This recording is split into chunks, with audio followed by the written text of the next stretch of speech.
স্বামীর তিনখানা জিনিস এরা মনে রাখতে পারে না। কি? একটা হলো যখন এরা গর্ভবতী হয়, গর্ভবতী হওয়ার সময়তে এরা দুইজন তো খুবই একটা আনন্দতে থাকে। জি, সন্তান এসেছে, ওকে বলছে, আরে আমেনা, আল্লাহ দিবে আমাদের একটা সন্তান দুনিয়াতে আসবে। আল্লাহ যে কি দেবে রে আমেনা, বেটা দিবে না বেটি দিবে, কিন্তু একটা সন্তান দুনিয়াতে আসবে। আহা, ওকে বলছে, ওকে বলছে, কিন্তু যেই দিন আহা আপনাকে আর আমাকে প্রসব করতে বসেছিল, যেই দিন তোমার আর আমার জন্মটাই দুনিয়াতে হবে, ওই দিনটাতে কি ঘটনা ঘটছিল, কি অবস্থা হচ্ছিল, এই অনুভবটা কোনোদিন পুরুষ পায় না।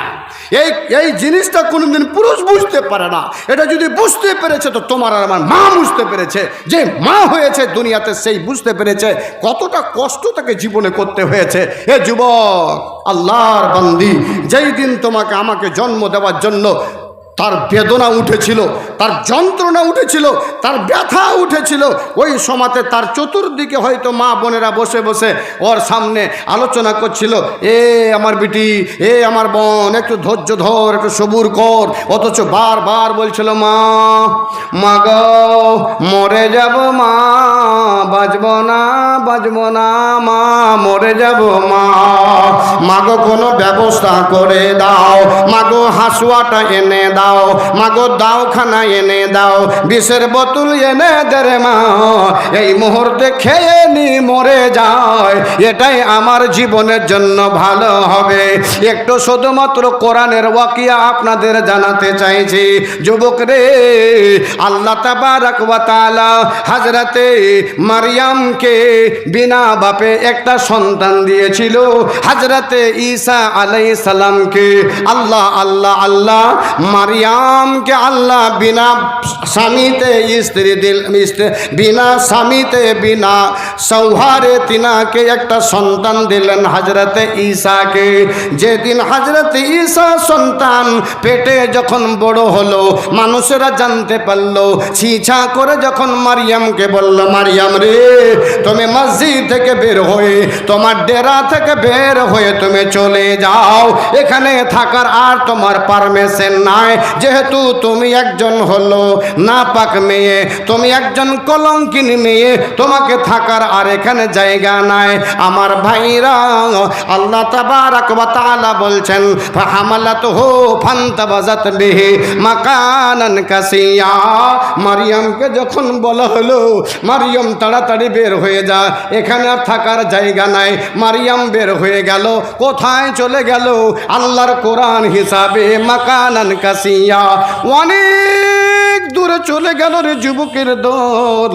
অনেক দূরে যাওয়ার পর আল্লাহ তাবারক ওয়া তাআলার কোরআন বলছেন, ফাআজা আহাল মাখাদু ইলা জিযইন নাখলাতি, একটা শুকনো খেজুর গাছের তলায় মারইয়ামের যন্ত্রণা উঠে গেল, ব্যথা উঠে গেল। যেখানে যেখানে তাফসীর কেরাম মুফাসসিরিনে কেরামরা বলছেন, কোনো গ্রাম ছিল না, কোনো লোকজন ছিল না, কোনো জাজাটি ছিল না, কোনো মা ছিল না, কোনো মহিলা ছিল না। ওই এমন জায়গাতে, একটা জঙ্গলের ভিতরে, একটা ওয়াদিতে, একটা জায়গাতে, একটা শুকনো খেজুর গাছের তলে গিয়ে আশ্রয় নিল। আর ব্যথা উঠে গেল, যন্ত্রণা উঠে গেল।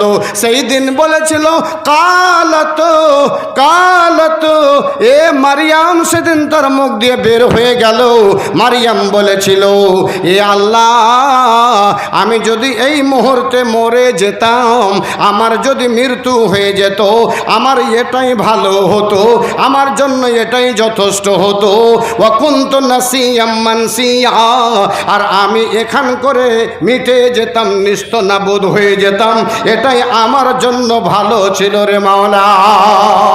আল্লাহ তাবারক ওয়া তাআলা ওপর থেকে ডাক দিয়ে বলছেন, ওয়ানাদাহা, এ মারইয়াম বিন তাহতিহা, ওই খেজুর গাছের নিচন থেকে, জমিনের নিচন থেকে আওয়াজ আসছে, এ মারইয়াম, এ মারিয়াম চিন্তা করিস না, তোকে দুঃখ করার কোনো প্রয়োজন নাই।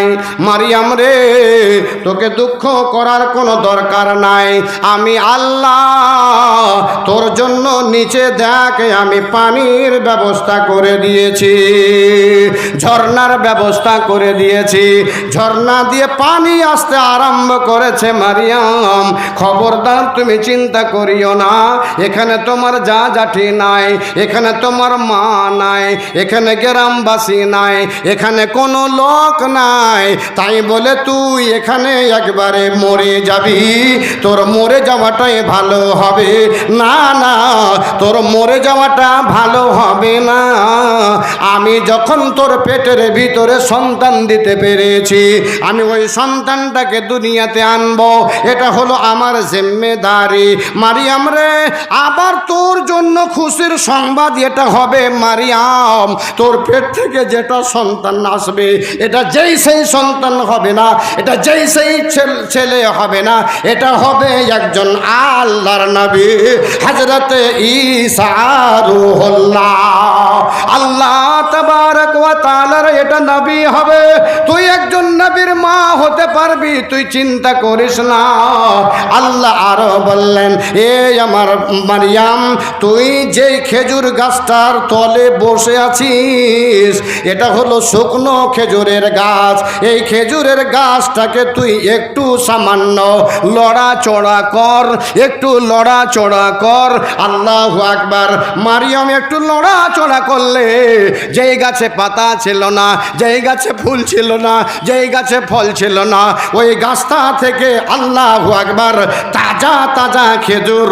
আল্লাহর কোরআন বলছে, এ মারিয়াম ওই গাছ থেকে খেজুর পড়বে, ওই আবার এমন তেমন খেজুর নয়, সেটা তাজা খেজুর তোর কাছে পড়বে, ওই খেজুরটা তুই খাবি। আল্লাহর কোরআন বলছে, এ মারিয়াম কুলি ওয়াসরাবি, কুলি ওয়াসরাবি। আল্লাহ রাব্বুল আলামিন বলছে, ওই খেজুরগুলোকে তুই খাবি, পানি পান করবি। ওয়া কাররি আয়না, আর যে সন্তানটা হবে রে মারিয়াম, ওই সন্তানটাকে তুই দেখবি, আর দেখলে তোর যেন চোখ জুড়িয়ে যাবে। তাই আমি আল্লাহ তোর সাথে আছি, খবরদার খবরদার তুই চিন্তা ভাবনা করিস না। তো হযরতে মারিয়াম শুকনো গাছের তলে আল্লাহ রাব্বুল আলামিনের বান্দি, আল্লাহর উপরে ভরসা করে ওই শুকনো খেজুরের গাছটাকে একটু খালি হাত দিয়ে নড়াচড়া করছে। আর যখনই নড়াচড়া করছে ঝরঝর করে খেজুর ওখান করে পড়ছে। আল্লাহু আকবার। এখানে একটা কথা আমার এলাকার মা বোনদেরকে বলে দিতে চাইছি, মারে ওই সেই দিন জঙ্গলের ভিতরে শুকনা খেজুরের গাছের তলে, ওখানে কোনো মানুষজন ছিল না, সিজারের ব্যবস্থা হলো না, ওখানে কোনো মানুষজন ছিল না, ওখান করে ছেলেটাকে নাড়াচাড়া করবে তার মতন লোকের ব্যবস্থা ছিল না। সেই দিন মারিয়াম একা পড়ে থাকলেও তার সন্তানটা এমনি হয়ে গেল, তার সন্তানটা এমনি দুনিয়াতে চলে এলো। আর আজ তুমি তোমার বাড়িতে, তোমার গ্রামে হাজার হাজার লোক থাকা সত্ত্বেও আজ তোমার সিজার ছাড়া বাচ্চা হয় না। কেন হয় না? আজ বলবো রে মা, একমাত্র তোমার ক্যারেক্টার খারাপ হওয়ার কারণে, একমাত্র তুমি আল্লাহকে ছেড়ে দিয়েছো তার কারণে আজ তোমাকে ওই হসপিটালের মাটিতে গিয়ে ডাক্তারের সামনে অলঙ্গ হয়ে তোমার পেট কেটে বাচ্চা বের করতে হয়। না হলে মারিয়ামের মতো যদি আল্লাহর প্রতি ভরসা থাকতো, তাহলে আজ এই মুসলমানদের মেয়েরাকে, মুসলমান মারাকে আজ পেট কেটে সন্তান বের করার দরকারই পড়তো না।